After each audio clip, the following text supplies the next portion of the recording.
السلام عليكم ورحمة الله وبركاته.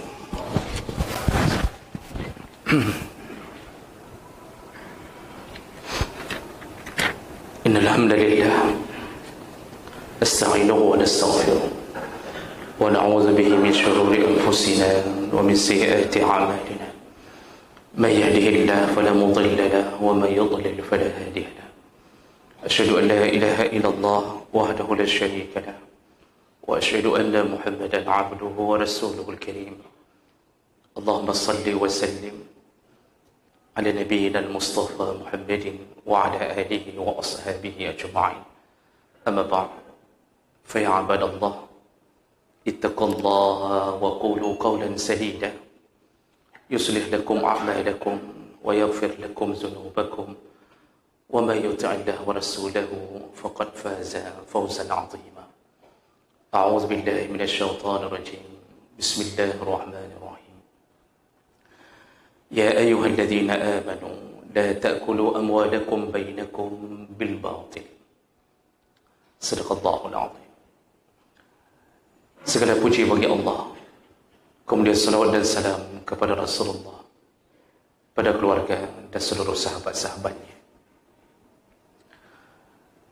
Sidang Jemaah Jumat yang Allah muliakan,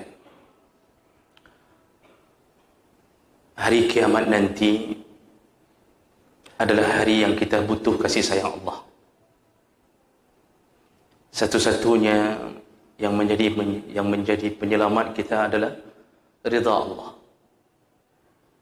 Dan semua makhluk Allah yang bisa memberi syafaat kepada kita, itu pun dengan izin Allah. Rasulullah bersujud memohon izin untuk memberi syafaat. Diizinkan Allah baru bisa memberi syafaat. Al-Quran datang, salat datang, puasa datang, semua datang sampai tanah yang kita pijak, bumi yang kita pijak untuk berjuang di atas agama Allah. Semua lantai akan datang memberi syafaat, memberi pembelaan.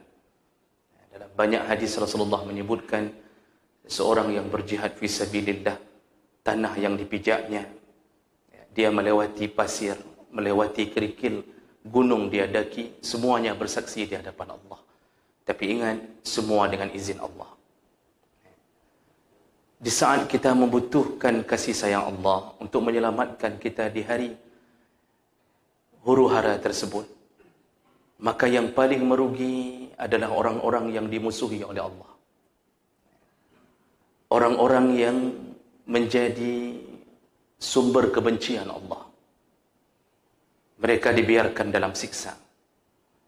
Mereka diberdirikan di padang mahsyar dengan kemurkaan Allah. Allah tidak menolong mereka. Dan Allah mempersiapkan mereka azab yang paling pedih. Maka oleh karena itu, jemaah melakukan Allah, berhati-hatilah kalau kita menjadi musuh Allah di hari kiamat. Dan ternyata di dalam hadis Nabi SAW, hadis riwayat Bukhari, juga diriwayatkan oleh Ibnu Majah dengan derajat yang sahih, Rasulullah pernah menceritakan tentang 3 golongan orang yang akan menjadi musuh Allah di hari kiamat. Jadi benar-benar Allah membencinya, Allah mempersiapkannya azab, sedahsyat-dahsyatnya azab. Siapakah mereka, jemaah melakukan Allah? An Abi Hurairah radhiyallahu anhu qala, qala Rasulullah sallallahu alaihi wasallam, Rasulullah berkata, qala Allah Ta'ala, Allah berkata. Hadis ini adalah hadis qudsi. Allah langsung yang mengatakan redaksinya melalui lisan Nabi sallallahu alaihi wasallam. Kata Allah, salasatun ana khasmuhum yaumal qiyamah. Ada 3 kelompok orang menjadi musuhku di hari kiamat nanti, kata Allah. Jadi kalau Allah sudah proklamirkan ini, 3 kelompok ini benar-benar berdiri di posisi sebagai orang-orang yang dimusuhi Allah. Allah benci kepadanya. Tidak ada kasih sayang Allah kepadanya. Padahal hari itu hari Allah menumpahkan kasih sayang. Hari kiamat itu Allah tumpahkan segala kasih sayang, sehingga dalam riwayat disebutkan sampai-sampai iblis pun menyesali kenapa mendurhakai Allah, kenapa menyombongkan diri di hadapan Allah. Karena dia tahu kalau dia seandainya tidak dikutu Allah, kemungkinan pun dia mendapatkan kasih sayang Allah. Nah, Allah mengatakan 3 kelompok orang ini adalah musuh Allah di hari kiamat. Kalau Allah sebutkan di dunia, maka kita masih bisa mempercepat langkah untuk bertaubat. Tapi kalau sudah disebutkan hari kiamat, berarti 3 kelompok ini adalah orang yang tidak sempat bertaubat di dunia. Dia meninggal dalam keadaan membawa dosa-dosa permusuhan dengan Allah. Jemaah melakukan Allah Subhanahu wa taala. Siapakah mereka? Yang pertama, Rasulullah sallallahu alaihi wasallam menjelaskan kalimah Allah berikutnya, yaitu orang-orang man a'ta bi summa ghadara, kata Allah, yaitu orang-orang yang pernah berjanji kepada aku kemudian berkhianat, kata Allah. Ini musuh pertamanya. Nah, golongan ini adalah golongan umum. Semua yang berkhianat kepada Allah, maka dia menjadi musuh Allah di hari kiamat. Kita ini disebutkan dalam surat Al-Ahqaf, dalam Al-A'raf, bahwa semua kita pernah berjanji di hadapan Allah ketika berada di alam rahim. Ketika Allah Subhanahu wa taala menanyakan kepada kita tentang apakah aku Tuhan kalian, kepada semua janin. Lalu semua janin menjawab, benar ya Allah, Engkaulah Tuhan kami. Kita mempersaksikan bahawa kita berjanji bahawa kita menuhankan Allah. Tapi kemudian setelah lahir dan ketika balik, kita mulai kafir kepada Allah. Dan ini adalah golongan orang-orang kafir. Tapi orang Islam pun bisa menjadi pelanggar janji. Kerana janji itu tidak hanya pada bahagian ketauhidan. Kita sudah berjanji kepada Allah untuk melakukan amanahnya. Di saat amanah itu ditawarkan ke gunung, ditawarkan ke bumi, semua menolaknya. Karena rasa takut melanggar amanah. Lalu ditawarkan kepada manusia, manusia menerimanya. Manusia menerimanya. Lalu Allah menyebutkan sungguh bodoh, sungguh zalim manusia. Maksudnya bukan manusia yang menerima amanah yang bodoh dan zalim. Dan zalim yang bodoh tadi bukan manusia yang menerima amanah, tapi yang sudah terima amanah kemudian melanggarnya. Apa amanah Allah? Kita diminta untuk taat kepada perintahnya. Kita diminta untuk tidak melakukan pelanggaran di atas larangannya. Allah suruh salat, kita salat. Allah suruh puasa, kita puasa. Allah suruh bayar zakat, kita bayar zakat. Itu menunjukkan kita amanah. Tapi di sisi lain, kita tidak meninggalkan larangan, maka belum melakukan amanah. Salat, tapi maksiat jalan terus. Zakat dibayar, tapi korupsi pun dijalankan. Jadi orang puasa saja. Betul-betul dia puasa, tapi kemudian dia juga melakukan maksiat di samping puasa. Berarti belum amanah. Nah, orang yang meninggal dalam keadaan seperti ini dan tidak bertobat sampai meninggalnya, maka dianggap sebagai musuh Allah Subhanahu wa taala. Nah, jemaah melakukan Allah Subhanahu wa taala, hadis ini ada 2 versi yang menerjemahkan dan mensyarahnya. Tadi ada yang mengatakan bahawa mereka yang berkhianat kepada Allah. Tapi ada juga yang menerjemahkan a'tabi, maksudnya yang pernah memberikan sumpahnya di atas suatu transaksi lalu mengkhianatinya. Jadi dia bersumpah memakai nama Allah, lalu dia berkhianat. Setelah mengambil hak orang, dia berjanji akan membayarnya, kemudian dia mengkhianatinya. Contohnya, seseorang bersumpah di hadapan orang lain, pinjamkanlah uang sejumlah sekian. Demi Allah, aku akan membayarnya. Demi Allah. Dia memakai kalimat huruf-huruf qasam. Wallahi, tallahi, billahi, aku akan membayarnya. Setelah dipinjamkan, ternyata tidak dibayarkan. Maka orang-orang ini pun dianggap musuh Allah. Nah, ini kelompok pertama yang disebutkan oleh Nabi menjadi musuh Allah di hari kiamat. Kemudian kelompok kedua, kata Rasulullah sallallahu alaihi wasallam, man ba'a hurran wa akala thamanahu. Kelompok kedua yang menjadi musuh Allah adalah orang-orang yang menjual orang-orang merdeka, menjual orang-orang merdeka, lalu kemudian memakan hasil penjualan tersebut. Dulu perbudakan, jual beli di atas budak, itu sah. Tapi setelah dimerdekakan, maka orang itu tidak boleh diperjualbelikan kembali. Hari ini perbudakan telah tiada. Dihapuskan, tidak ada lagi. Tapi masih ada orang yang menjual orang-orang merdeka. Kalau istilah hari ini disebut dengan trafficking atau human trafficking, menjual orang-orang merdeka. Ada yang bekerja mengumpulkan orang-orang untuk diberangkatkan ke luar negeri. Lalu kemudian ternyata ditipu. Mereka dijual, dijadikan pelacur. Lalu diambillah uangnya. Manusia dijual. Yang dijual adalah manusia merdeka. Maka kelompok orang-orang ini bersiap-siap menghadapi Allah di hari kiamat. Karena yang dia lakukan adalah menjual hamba-hamba Allah yang tidak menjadi budak sebelumnya dan bukan keturunan budak sebelumnya. Nah, jemaah maka Allah, ini terjadi. Ya. Tapi mungkin ini kalau kita sebut dengan trafficking, mungkin jauh dari kita. Ya, jauh dari kita.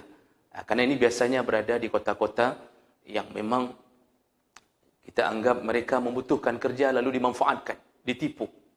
Ya, ternyata dijadikan sebagai budak-budak pelacuran. Tapi yang kita lupa, itu kalau menjual langsung.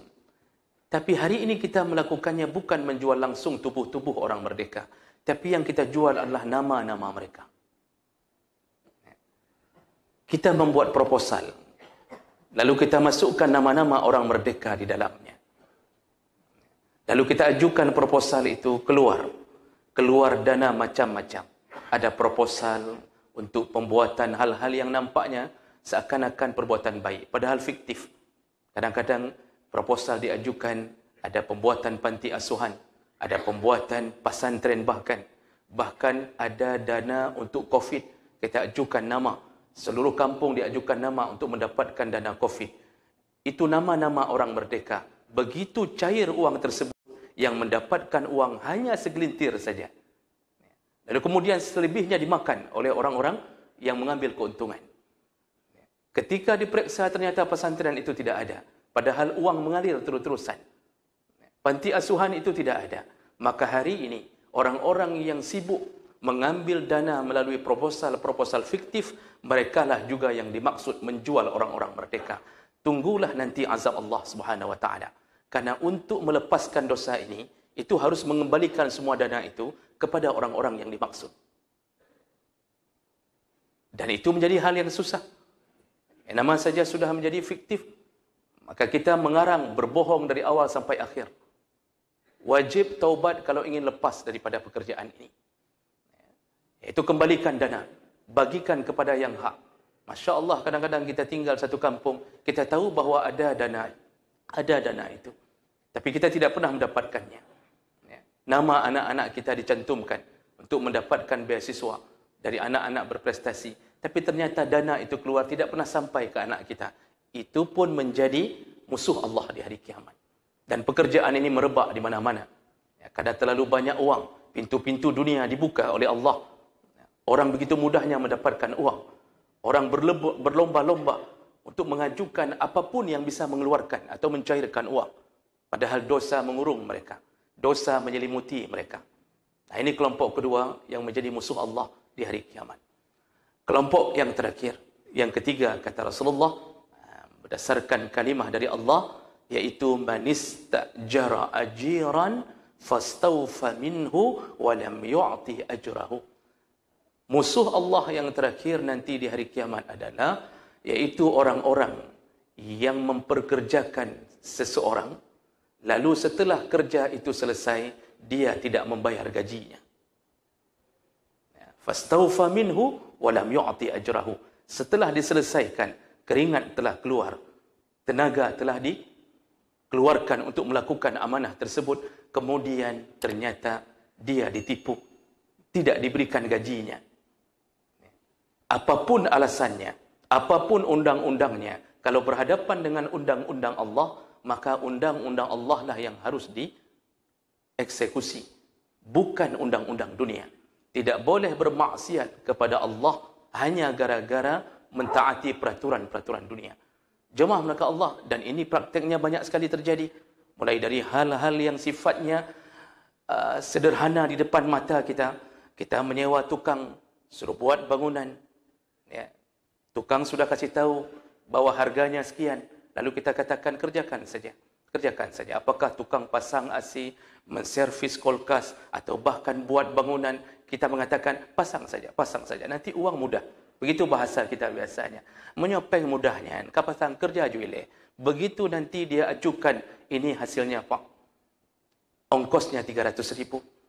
Lalu kita mulai berdalih, mahal tak lagu. Mahal sekali. Oh, ini enggak mungkin begini. Setelah dia buat rumah kita, rumah sudah jadi.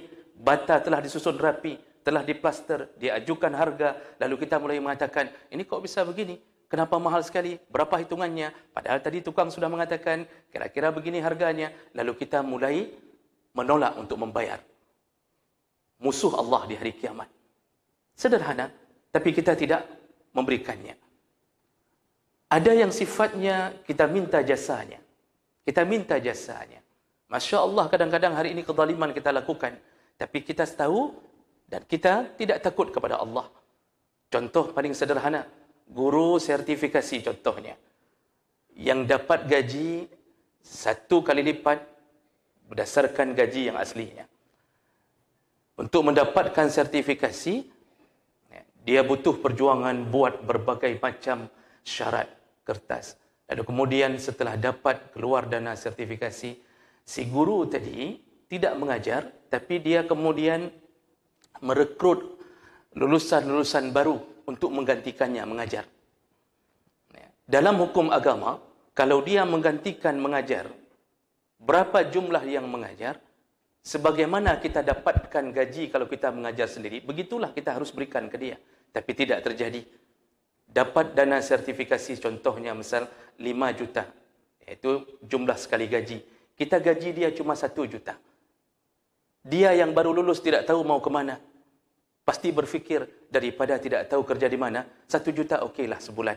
Padahal kita mendapatkan 4 juta tanpa mengajar. Hanya dengan mengurangi haknya. Subhanallah. Nampaknya hebat dapat sertifikasi. Tunggulah nanti di hadapan Allah. Ada orang-orang yang diberikan beban. Disuruh mengajar. Kadang-kadang di kampus-kampus, di kuliah-kuliah disuruh mengajar. Lalu kemudian ketika selesai, tidak dibayarkan gajinya. Bersiap-siaplah berhadapan dengan Allah. Hari ini, orang-orang ini mungkin merasa bangga, merasa hebat untuk melakukan hal-hal seperti ini. Tidak sadar bahwa orang-orang yang tidak dibayar gajinya, menangis di hadapan istrinya, yang dia tunggu-tunggu untuk bisa makan, ternyata tidak mendapatkannya. Yang dia berangan-angan untuk buat sesuatu, ternyata ditipu oleh majikannya. Maka mereka, air mata mereka, doa mereka tidak akan pernah ditolak Allah Subhanahu Wa Taala. Salah satu doa yang tidak ada hijab antara dia dengan Allah adalah da'watul mazlum, iaitu doanya orang-orang terzalimi. Maka orang-orang terzalimi pun untuk mengatasi masalah-masalah seperti ini, angkatlah tangan kepada Allah, mohonlah kepada Allah, lihatlah pembalasan Allah baik di dunia maupun di akhirat. Maka jemaah maka Allah, jangan coba-coba. Kalau sudah berjanji dengan para pekerja, bayarkan gajinya. Bahkan saking hebatnya Islam, saking amanahnya ajaran Nabi ini, Rasulullah sallallahu alaihi wasallam mengatakan, "A'ti al-ajr." Berikanlah gaji kepada a'ti al-ajr ajrahu, berikanlah pekerja gajinya qabla yajfal uruq, sebelum keringatnya kering. Bahasa sebelum keringat kering maksudnya jangan tunda. Seakan-akan ingin mengatakan ketika basah kuyup bajunya kelelahan, disitulah engkau bayarkan gajinya. Hari ini bukan kering, baju telah berdarah, telah dijemur berkali-kali, gaji belum dibayar. Subhanallah. Sederhana, tapi ini pekerjaan kita hari-hari. Maka takutlah kepada Allah. Dan sebagai penutup, ingat-ingat ayat-ayat Ramadan dimulai dari 185, 183 sampai 188, penutup ayat Ramadan. Allah membuka ayat Ramadan, la'allakum tattaqun. Semoga engkau setelah Ramadan bertambah takwamu. Penutup ayat Ramadan, lihat kembali 188. Apa kalimat Allah? Wala ta'kulu amwalakum bainakum bil batil. Jangan engkau makan harta sesamamu dengan cara yang batil. wa tudlu biha ilal hukam, lalu engkau bawa perkara ini kepada hakim, litakulu fariqam min amwalin nas, agar mengesahkan bahawa engkau telah memakan harta orang bil ismi, dengan dosa, wa antum ta'lamun. Nah, ini kata Allah, berarti Ramadan itu ciri-ciri makbul. Orang setelah Ramadan tidak berani lagi memakan harta orang dengan cara zalim, dengan cara apapun. Mereka yang masih melakukannya, maka sesungguhnya Ramadannya tidak tersisa di hatinya kecuali hanya rasa lapar dan dahaga saja. Mudah-mudahan ini bermanfaat untuk kita renungkan dan tanamkanlah rasa takut kepada Allah, karena pasti kita akan bertanggungjawab terhadap apa yang kita lakukan di dunia. Kita bertemu Allah, lalu Allah lah yang akan membereskan semua urusan kita. Barakallahu li wa lakum fil Qur'anil azim wa naf'ani wa iyyakum bima fihi minal ayati wa zikril hakim wa taqabbalallahu minni wa minkum tilawatahu innahu huwas samiul alim.